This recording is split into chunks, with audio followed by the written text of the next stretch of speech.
السلام عليكم خوتي خواتاتي، كي دايرين؟ لاباس عليكم؟ مرجو منكم دعمنا في القناه والاشتراك معنا ليصلكم كل جديد. اليوم بغينا نهضروا على واحد التظاهره اللي غيعرفها المغرب، وهي تنظيم كاس العالم للانديه. وهاد التظاهره الكرويه اللي غتنجح ان شاء الله باذن الله. حنا بغينا خوتنا المغاربه اللي نجحوا كاس العالم في قطر، نتوما اللي نجحتوا كاس العالم في قطر. بلا المغرب ما كانش غينجح كاس العالم في قطر. بغيناكم تنجحوا هاد كاس العالم للانديه اللي غيتقام في بلادنا. بغينا المغاربه والمغربيات يشاركوا فيه ويتفاعلوا معاه كما تفاعلتوا في قطر، تفاعلوا مع هذا الكاس العالم باش نبينوا للدول الاخرين باننا قادرين على تنظيم اي تظاهره كرويه. احنا الحمد لله عندنا بنيه تحتيه مزيانه، عندنا طرق، عندنا فنادق، عندنا مطاعم، عندنا السلم والسلام في البلاد. الحمد لله المغرب معروف بحسن الضيافه والكرم. يعني علاش لا اللي ما نظموش كاس العالم؟ علاش لا؟ احنا دولة كبيرة قادرة تنظم اي حاجة.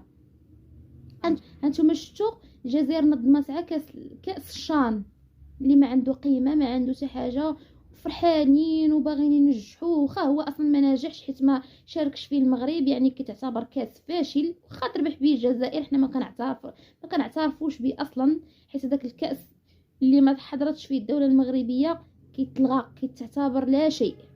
احنا بغيناكم اخوتي واخواتاتي تفاعلوا مع هذا الكأس اللي غتنظموا المغرب وتنجحوا، لانه غيحضر فيه فرق قويه بحال الريال، فرقه قويه، وغيجوا الناس وغيجوا اجانب وغيشوفوا المغرب وغيشوفوا حسن الضيافه ويشوفوا الجمهور. وحنا الحمد لله دوله رياضيه وعندنا الجمهور كبير عريق بحال الرجاء بحال الوداد.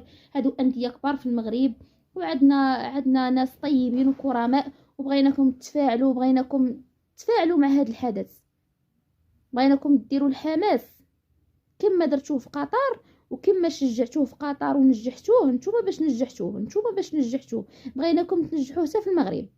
وكنتمنى منكم تفاعلوا مع هذا الفيديو وتبارطاجيو وتشتركوا في القناه. وحظ موفق للفريق الودادي، ان شاء الله يكون الفوز من فريق الدوله المغربيه. وشكرا.